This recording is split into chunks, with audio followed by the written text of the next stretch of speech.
Hello everyone, it's Abra with you. Today we will learn how to make the background blur in Photoshop. For this tutorial, I have selected this image. Let's go to the layer panel, make a duplicate of your background, rename it blur background. I always recommend to make a duplicate on the file you are going to work and always rename the file. So at later stage it is easy to identify. Sorry, it's blurred background. Go to the select drop down menu, click on select and mask. But before going to that, let's make sure the layer is selected which you are going to do work. Go to the select and mask. So this type of window will appear there. So you will see this overlay. Might be by default, in your case it's not the case. Just go to the view. From this one, might be in your case the onion skin is selected or some else option is selected. So go there and select the overlay in the property window. When you have selected, you will see a couple of options there. Might be you will have more opacity or the less opacity, but you have to select it accordingly you are comfortable. This is not hard and fast rule. You have to select 50%. However, I'm comfortable with the 50%. So on left hand side, if you see, there are a couple of brushes there which we will use all of them. The first brush name is quick selection tool, which we will use a lot. Second one is the refine edge brush tool. I will use that brush to refine those hairs. And the third brush is the simple brush tool.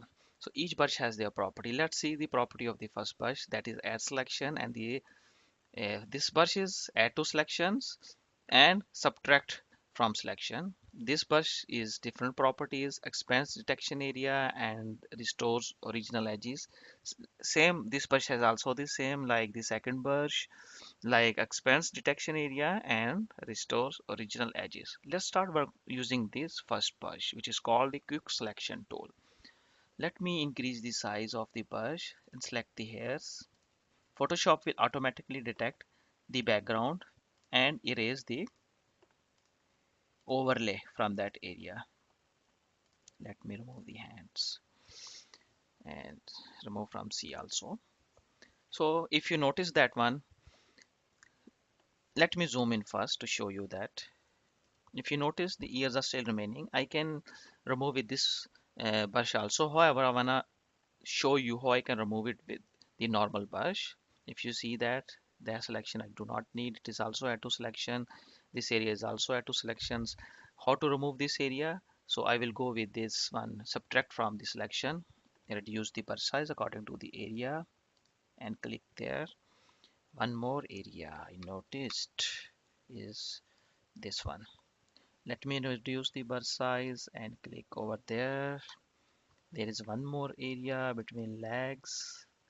Let me reduce that too. The brush size is little smaller. Let me make it little bigger. And one more area is here. Yes, because this area is small. That's why. Here you go. So now if you noticed, if I go show edges and increase the radius,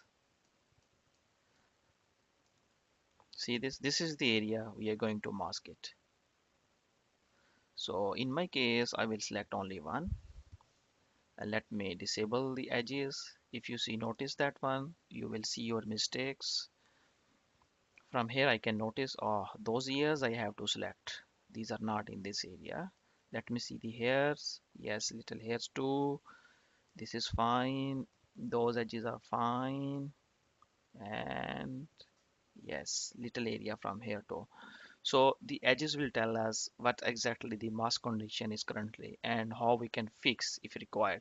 So let me disable this now and start.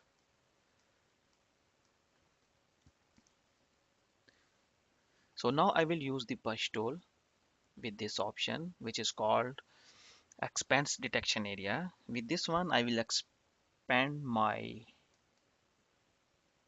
mask area. Let me zoom in further.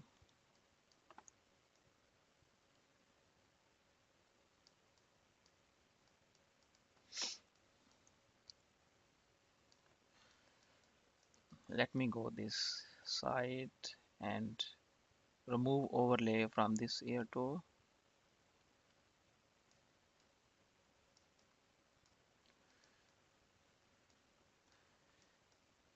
Let me zoom out and see where else the retouching is required. Let's increase the size of the brush and remove overlay from here. You can see the bleeding here.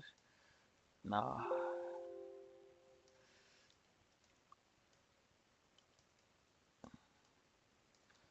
this is fine. Let me do it here. This is fine. Little bit here.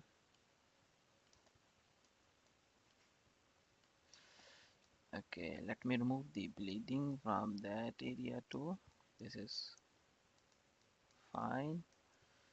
Little bit here.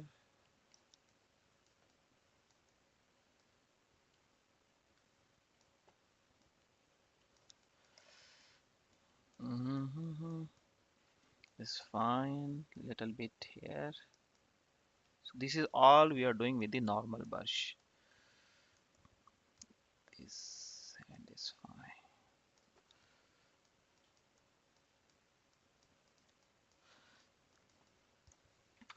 Now let's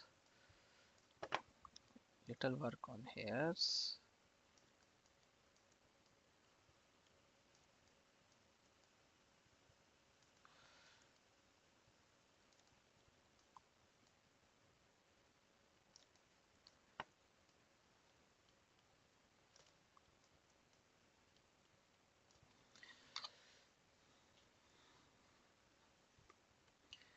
Yeah, pretty cool. Now let me zoom in again and see this area. You feel this area is again selected. I don't want to select. With this same brush tool, before I teach you that how we can extract and add through this brush, now I will teach you with this brush. Now select this one. I do not need this area. So with this brush tool, you can put the overlay in that area. Just make sure this option is selected, which is got restored from original. So I'm trying to restore now from the original. Original is like I removed the overlay. Decrease one. I see little color over there. This is removed. Now I will work on hairs, on hair edges.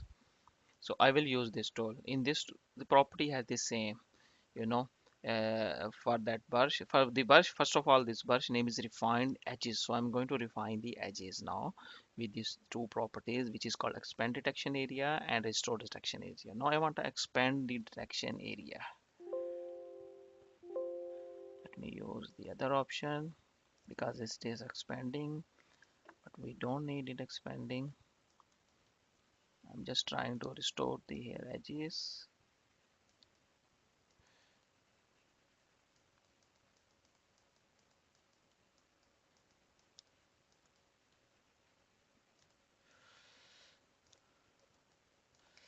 Yes, there is so much color. First of all, I will use this brush.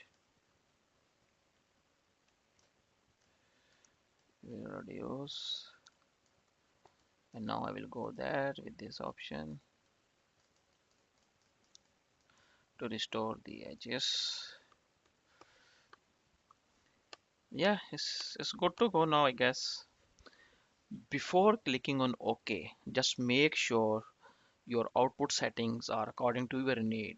At this time, I have selected layer mask, which I need a layer. If you want to create a new layer, you want that boy appeared in a new layer, you have to select the new layer with layer mask, new document, new document with the layer mask or the layer mask. I will only go with the layer mask before because I already have created the new layer for that purpose. So I do not need to create new layer and the layer mask. Just I will go with the layer mask and I will say remember my settings and okay. If you see that the mask is appear on that layer. If I click there, see this. Let me go with that way now. Let me create another copy of my background. layer, disable this, click on it because I do not need this boy here now. I want to remove it. For this one, I will click on the lasso tool.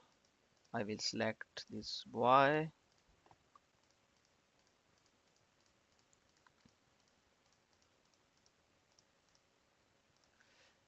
and I will go to edit, fill, and again in contents you will have a couple of options. I will go with the content awareness. Photoshop will automatically take the decisions what type of contents Photoshop has to replace over there.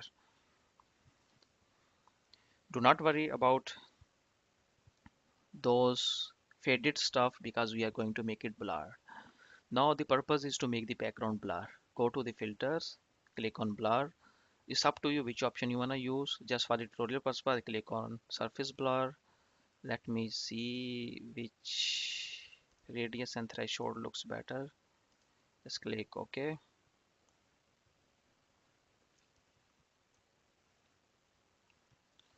And then thus visible the mask layer. Again, if you think, no, I need to put more blur over there, just go to the filter, blur, and surface blur. Just add little more and click OK.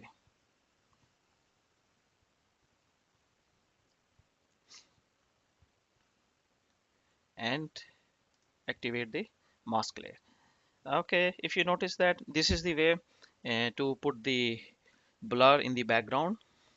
So if you notice that the light on this boy is little less and the background light is more, so let's fix it. There's also a way. So just make sure you have selected the mask with that way. You should select the mask. See that the selection is appear around the. If you will not do so, you will see what will happen. The brightness effects will go everywhere. See this, which I do not want that. Let's go back to the layer, delete it, go to your mask, make sure the mask is selected and the object is selected on the mask. Now go to the adjustment layer and increase the light. Yeah, I think it's better and it's look natural too. See this? This effect is only applied on the mask. The mask is appearing on that layer too. So this is the way to put the blur on a background. If you have questions, please feel free to write it down in the comment section. If you like this video, please don't forget to subscribe. Thank you very much for watching this tutorial.